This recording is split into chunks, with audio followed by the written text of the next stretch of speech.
New Hope TV, your encounter with God.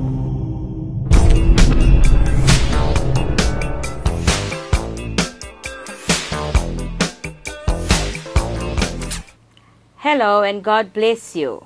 ವಂದನೆಗಳು. ದೇವರು ನಿಮ್ಮನ್ನು ಆಶೀರ್ವದಿಸಲಿ. Thank you once again for allowing us the privilege of entering into your home. ನಿಮ್ಮ ಮನೆಗೆ ನಾವು ಬರಮಾಡುವಂತೆ ನಮಗೆ ನೀವು ಆಹ್ವಾನ ಕೊಟ್ಟಿದ್ದಕ್ಕೆ ಮತ್ತೊಂದಾವರ್ತಿ ಧನ್ಯವಾದಗಳು. I trust that you have been blessed listening to my husband, Dr. Gabriel Ben Mudli. ನನ್ನ ಪತಿ ಡಾಕ್ಟರ್ ಗ್ಯಾಬ್ರಿಯಲ್ ಬೆನ್ ಮೂಡ್ಲಿ ಅವರ ಸಂದೇಶವನ್ನು ನೀವು ಕೇಳಿ ಆಶೀರ್ವಾದ ಹೊಂದಿದ್ದೀರಂತ ನಂಬುತ್ತೇನೆ. And our prayer is that your home is never going to be the same again. ನಮ್ಮ ಪ್ರಾರ್ಥನೆ ನಿಮ್ಮ ಮನೆ ಕುಟುಂಬ ಇನ್ನೆಂದೂ ಹಾಗೇ ಇರಬಾರ್ದು ಅನ್ನುವಂಥದ್ದು. You are going to experience more happiness than before. ಮೊದಲಿಗಿಂತಲೂ ಹೆಚ್ಚಾದ ಆಶೀರ್ವಾದ ಸಂತೋಷವನ್ನು ನೀವು ಹೊಂದಲಿದ್ದೀರಿ. Today I would like to focus my attention on women.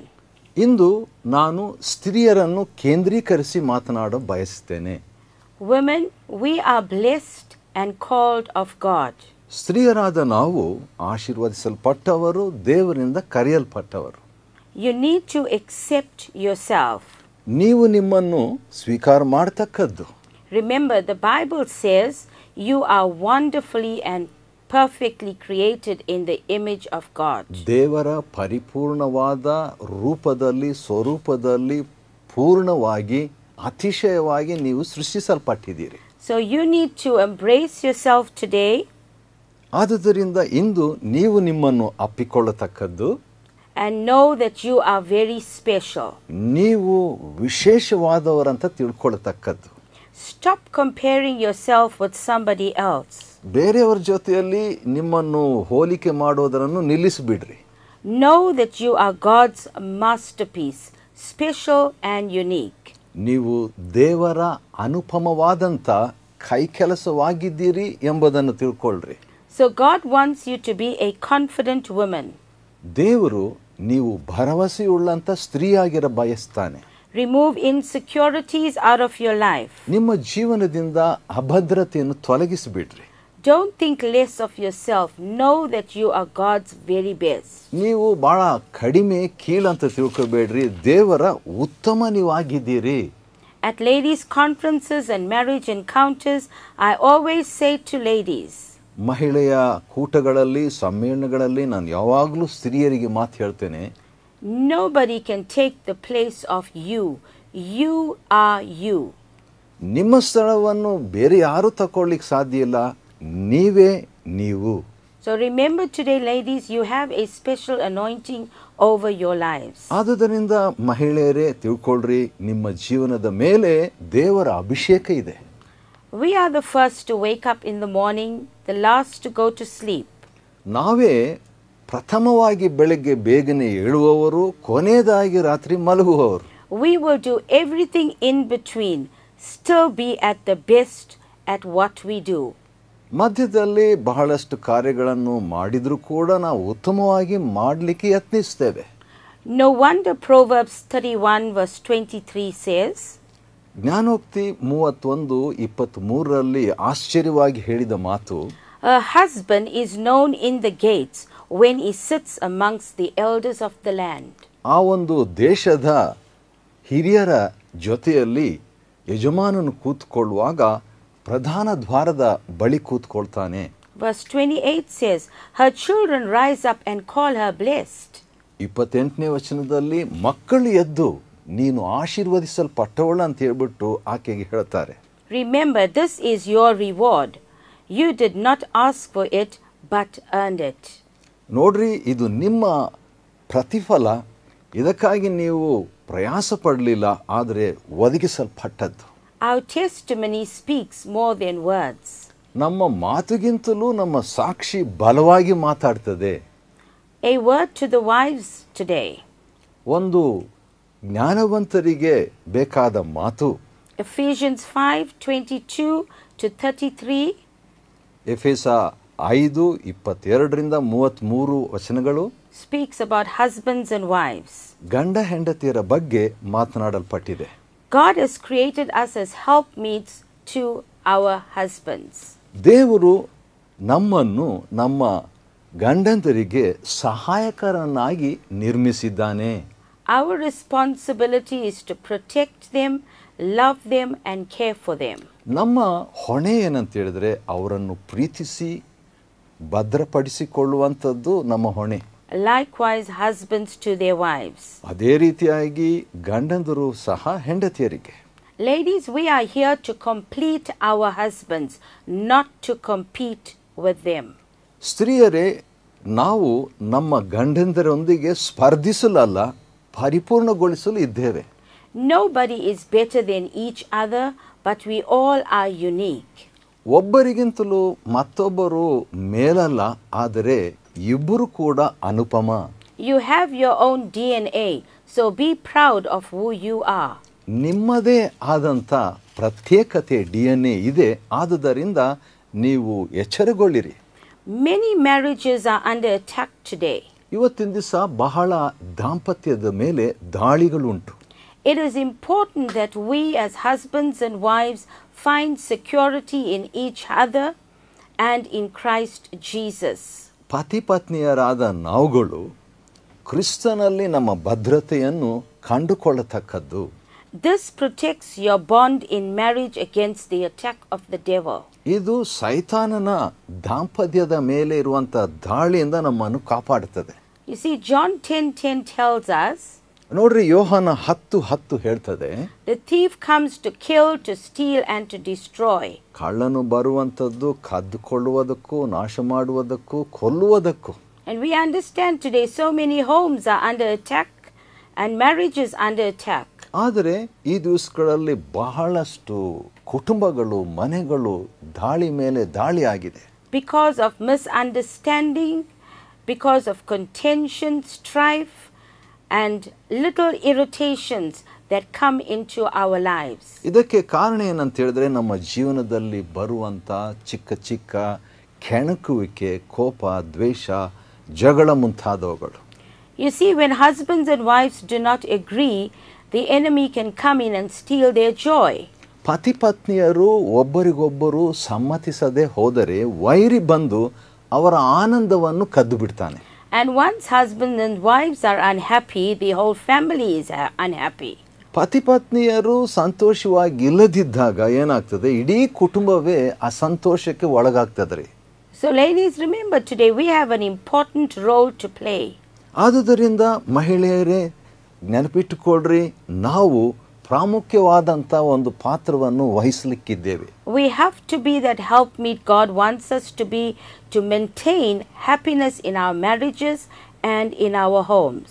ನಮ್ಮ ಕುಟುಂಬಗಳಲ್ಲಿ, ಮನೆಗಳಲ್ಲಿ ನಾವು ಸಹಾಯಕರಾಗಿರ್ಬೇಕಂತ ಹೇಳ್ಬಿಟ್ಟು ದೇವರು ಉದ್ದೇಶಿಸಿದ್ದನ್ನು ನೆನಪಿಟ್ಟುಕೊಳ್ಳ್ರಿ.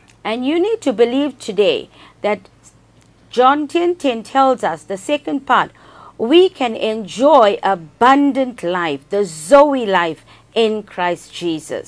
ನಾವು ಇನ್ನೊಂದು ಸಹ ಗ್ರಹಿಸತಕ್ಕದ್ದು ಅದೇನೆಂದರೆ, ಯೋಹಾನ 10:10ರಲ್ಲಿ ದೇವರು ನಮಗೆ ಸಮೃದ್ಧವಾದ ಜೀವನ, ಆ ಝೋಯಿ ಜೀವನವನ್ನು ಕೊಟ್ಟಿದ್ದಾನೆ ಅಂತ ತಿಳ್ಕೊಳ್ತಕ್ಕದ್ದು. So it's very possible that you can enjoy happiness in marriage every day. ಆದುದರಿಂದ ಅನುದಿನವೂ ದಾಂಪತ್ಯ ಜೀವನದಲ್ಲಿ ನೀವು ಸಂತೋಷವಾಗಿರಲು ಸಾಧ್ಯ.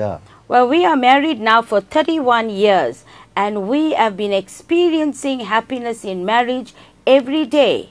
ನಾವು ದಾಂಪತ್ಯ ಜೀವನ ಪ್ರವೇಶಿಸಿ 31 ವರ್ಷಗಳಾಗಿದ್ದಾವೆ, ಆದರೂ ಪ್ರತಿದಿನವೂ ನಾವು ಸಂತೋಷವನ್ನು ಅನುಭವಿಸುತ್ತಿದ್ದೇವೆ.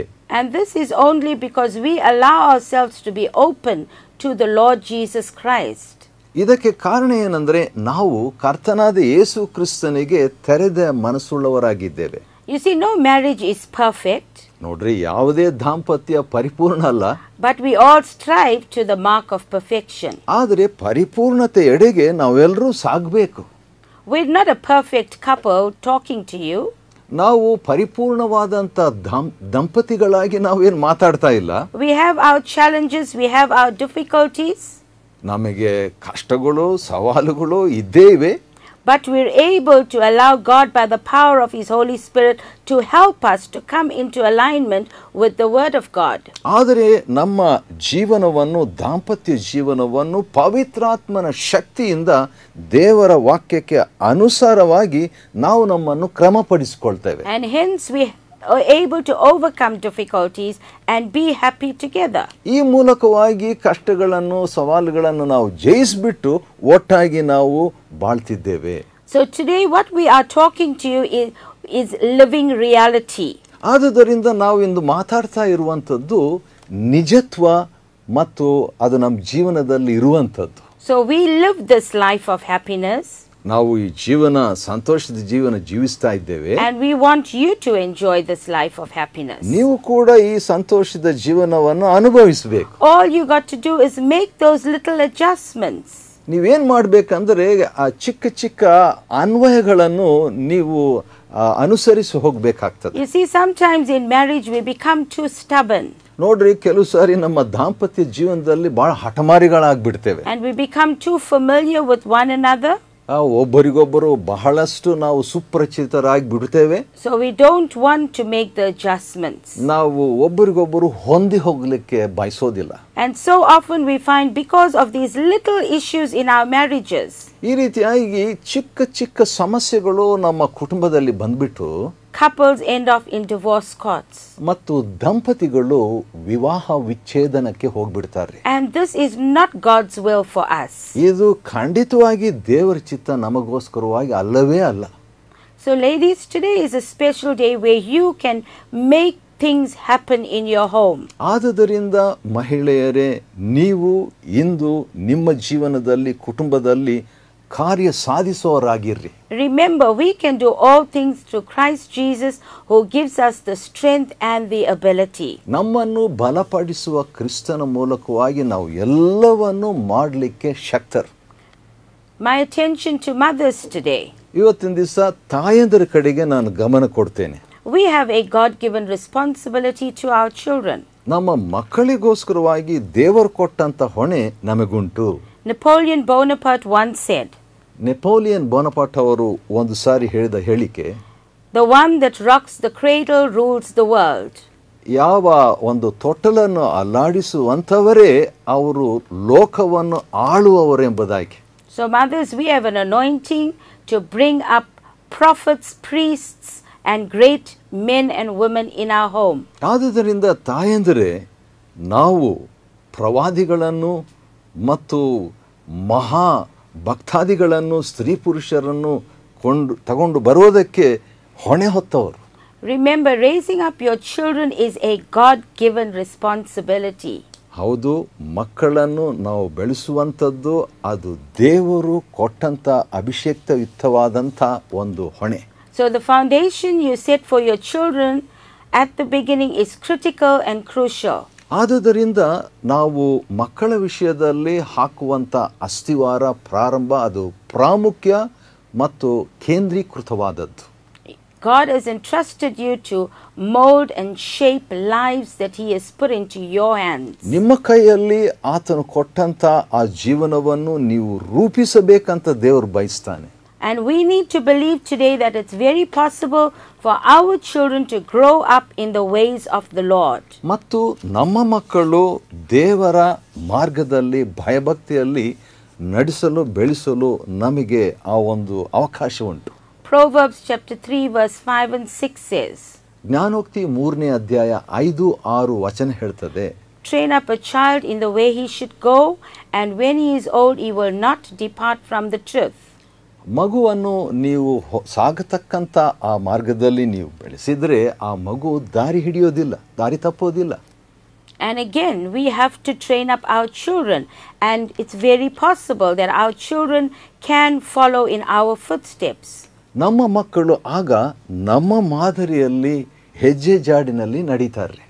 It's important, mothers, that we have one key to our lives of success. ತಾಯಂದಿರೇ, ಒಂದು ಚಾವಿ ಯಶಸ್ವಿಗೆ ನಮಗೆ ಇದೆ ಅಂತ ತಿಳ್ಕೊಳ್ಳೋದು ಪ್ರಾಮುಖ್ಯ. It's a key of prayer. ಅದು ಪ್ರಾರ್ಥನೆಯ ಚಾವಿ. Pray without ceasing. ಅಂದರೆ ಎಡೆಬಿಡದೆ ಪ್ರಾರ್ಥಿಸಬೇಕು. You need to believe that prayer moves the hand of God. ಪ್ರಾರ್ಥನೆಯು ದೇವರ ಹಸ್ತವನ್ನೇ ಚಲಿಸ್ತದಂತ ನಂಬ್ರಿ.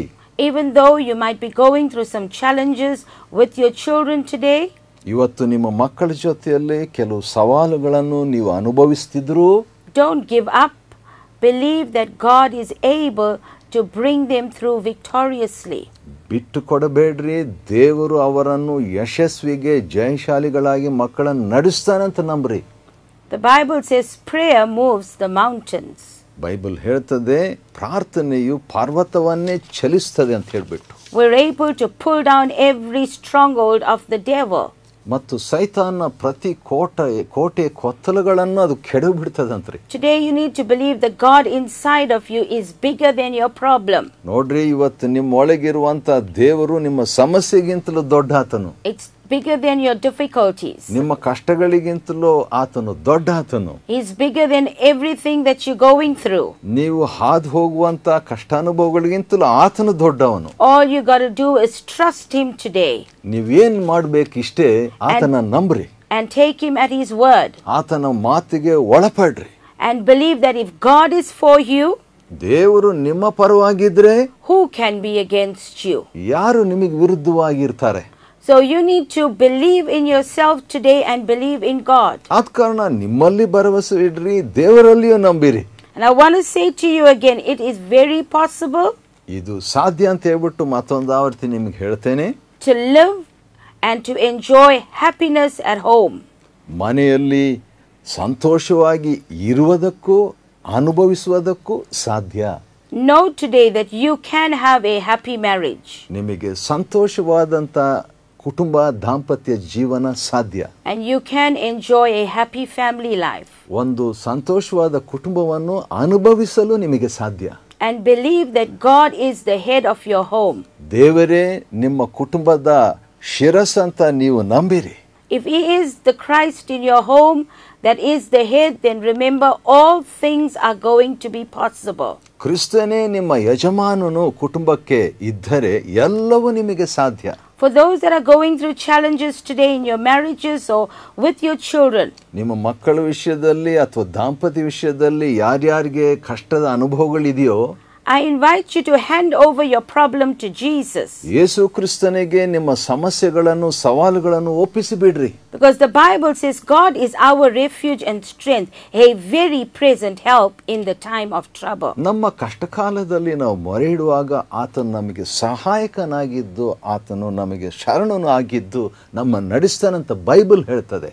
So you can be rest assured, handing it over to Jesus is going to bring you into a place of peace, joy, love and happiness. ಆದುದರಿಂದ ನಿಮ್ಮನ್ನು ನಿಮ್ಮ ಸಮಸ್ಯೆಗಳನ್ನು ಯೇಸು ಕ್ರಿಸ್ತನಿಗೆ ಒಪ್ಪಿಸುವುದರಿಂದ ನಿಮ್ಮನ್ನು ಸಂತೋಷ, ಸಮಾಧಾನ ಮತ್ತು ಆನಂದವನ್ನು ತರುವಂತದಾಗಿದೆ. See, we have two lovely children in our home. ನೋಡಿ, ನಮ್ಮ ಮಕ್ಕಳಿಗೆ ಎರಡು ಸುಂದರ ಮಕ್ಕಳಿದ್ದಾರೆ. My daughter is very involved in ministry. My son is very involved in ministry. And they support the ministry that God has called us to. ನನ್ನ ಮಗಳು ಸೇವೆಯಲ್ಲಿ ಬಹಳಷ್ಟು ಬೆಂಬಲ, ಮಗನ್ ಸಹ ಸೇವೆಯಲ್ಲಿ ಬೆಂಬಲ ಮತ್ತು ಸೇವೆಗೆ ಇಬ್ಬರು ಕೂಡ ನಮ್ಮ ಜೊತೆಯಲ್ಲಿ ಸಹಭಾಗಿಗಳು. You see, so it's important for us to know that God is working in our home. ನಮ್ಮ ಮನೆಯಲ್ಲಿ ದೇವರು ಕಾರ್ಯ ಮಾಡ್ತಾ ಇದ್ದಾನೆ ಅಂತ ತಿಳ್ಕೊಳ್ಳೋದು ಪ್ರಾಮುಖ್ಯ. And he can do the same in your home. ಅದೇ ಕಾರ್ಯವನ್ನು ದೇವರು ನಿಮ್ಮ ಕುಟುಂಬದಲ್ಲಿ ಮಾಡ್ತಾನ್ರಿ. So today I invite you to get your husband, your wife, the sons, the daughters together and just pray and believe that all things are possible in Christ Jesus. ಯೇಸು ಕ್ರಿಸ್ತನಲ್ಲಿ ಎಲ್ಲವೂ ಸಾಧ್ಯವೆಂದು ನೀವು ತಿಳಿದು ನಿಮ್ಮ ಗಂಡ, ನಿಮ್ಮ ಹೆಂಡತಿ, ನಿಮ್ಮ ಮಕ್ಕಳನ್ನು ಒಟ್ಟುಗೂಡಿಸಿ ನೀವು ಅದನ್ನು ನಂಬಿರಿ. I just want to pray with you today. ನಿಮಗಾಗಿ ನಾನು ಪ್ರಾರ್ಥಿಸ್ತೇನೆ. Father, I thank you for your people that have been listening today. ತಂದೆಯೇ, ನಿನ್ನ ಕಾರ್ಯಕ್ರಮವನ್ನು ನಿನ್ನ ಸಂದೇಶ ವೀಕ್ಷಿಸುವಂತ ನಿನ್ನ ಮಕ್ಕಳಿಗಾಗಿ ಸ್ತೋತ್ರಪ್ಪ. Father, you said it's the anointing that breaks the yoke of bondage. ಕರ್ತನೇ, ತಂದೆಯೇ, ನಿನ್ನ ವಾಕ್ಯ ಹೇಳಿದಂತೆ ಅಭಿಷೇಕವು ನೊಗವನ್ನು ಮುರಿಯುತ್ತದೆ. Let every yoke be broken and every power of the enemy be destroyed in every home today. ಪ್ರತಿ ಬಂಧನವನ್ನು, ಪ್ರತಿ ದುರಾತ್ಮನ ಶಕ್ತಿಯನ್ನು ಪ್ರತಿ ಮನೆಯಲ್ಲಿ ಮುರಿದು ಹಾಕಲಿ. And I pray a blessing over every husband and wife today. ಪ್ರತಿ ಪತಿ ಪತ್ನಿಯರ ಮೇಲೆ ನಾನು ಆಶೀರ್ವಾದವನ್ನು ಘೋಷಿಸ್ತೇನೆ. Bring understanding and unity into their lives. ಅವರ ಜೀವನದಲ್ಲಿ ಅರ್ಥ ಮಾಡಿಕೊಳ್ಳುವಿಕೆ ಐಕ್ಯತೆಯನ್ನು ತಗೊಂಡು ಬಾರಪ್ಪ. And let there be a togetherness that you will bring about. ಆ ಒಮ್ಮನಸ್ಸನ್ನು ನೀನು ಅವರ ಮಧ್ಯದಲ್ಲಿ ತಗೊಂಡು ಬಾ. And pray for sons and daughters. ಪುತ್ರ ಪುತ್ರಿಯರಿಗಾಗಿ ಬೇಡ್ಕೊಳ್ತೇನೆ. That they would come together with the parents. ಮತ್ತು ತಂದೆ ತಾಯಿಗಳೊಂದಿಗೆ ಅವರು ಸಹಕರಿಸಲಿ. Enjoy happiness in you. ಮತ್ತು ನಿನ್ನಲ್ಲಿ ಹರ್ಷ ಆನಂದಗೊಳ್ಳಲಿ. Amen. Amen. God bless you. Happiness at home and happiness in Christ Jesus. ದೇವರು ನಿಮ್ಮನ್ನು ಆಶೀರ್ವದಿಸಲಿ. ಮನೆಯಲ್ಲಿ ಸಂತೋಷ, ಕ್ರಿಸ್ತನಲ್ಲಿಯೂ ಸಂತೋಷ ಇರಲಿ. So we'll see you next week. Till then, stay blessed and God bless you richly. ಮುಂದಿನ ವಾರ ನಾವು ನೋಡೋಣ. ಅಷ್ಟುವರೆಗೆ ವಿರಾಮ ನಾವು ತಕೊಳ್ಳೋಣ. ದೇವರು ನಿಮ್ಮನ್ನು ಆಶೀರ್ವದಿಸಲಿ. The greatest sacrifice, Jesus Christ.